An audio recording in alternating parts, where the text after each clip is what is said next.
आज काल रात्री जो भारताने पाकिस्तानवर जो हल्ला केला, ऑपरेशन सिंदूर या नावाने जो अभियान आपण केलं, त्याच्याबद्दल आम्ही भारतीय जनता पार्टी मिरज विधानसभेच्या वतीने, माननीय नामदार सुरेशभाऊ खाडेच्या वतीने, आदरणीय आपल्या देशाचे पंतप्रधान माननीय नरेंद्र मोदी तसेच भारतीय सैन्याचे सर्व अधिकारी आणि सैनिकांचे मनपूर्वक आभार मानतो। गेली 8 दिवसापाठीमागे जे पाकिस्तानच्या अतिरेक्यांनी भारतामध्ये जो हल्ला केला होता आणि आपले 26 निष्पाप नागरिकांचा बळी गेला होता आणि त्या महिलांना आणि जे आपल्या माता भगिनींना विधवा केलं होतं, त्याचाच हा बदला म्हणून ऑपरेशन सिंदूर या नावाने जे आजकाल अभियान केलं त्याबद्दल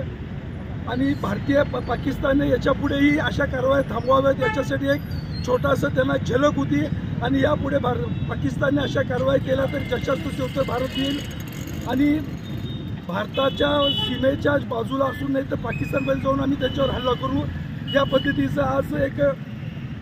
झलक भारतीय सैनिकांनी त्यांना दिलेला संदेश दिलेला आहे। आणि दुसरा एक महत्त्वाचा मुद्दामध्ये आज भारतामध्ये राहून जे आपल्या येथील जे नागरिक किंवा जे गद्दार काही लोक आहेत जे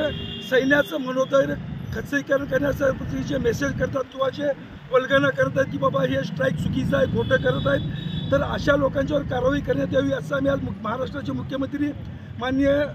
देवेंद्रजी फडणवीस यांना निवेदन देत आहे। आणि अशा लोकांच्यावर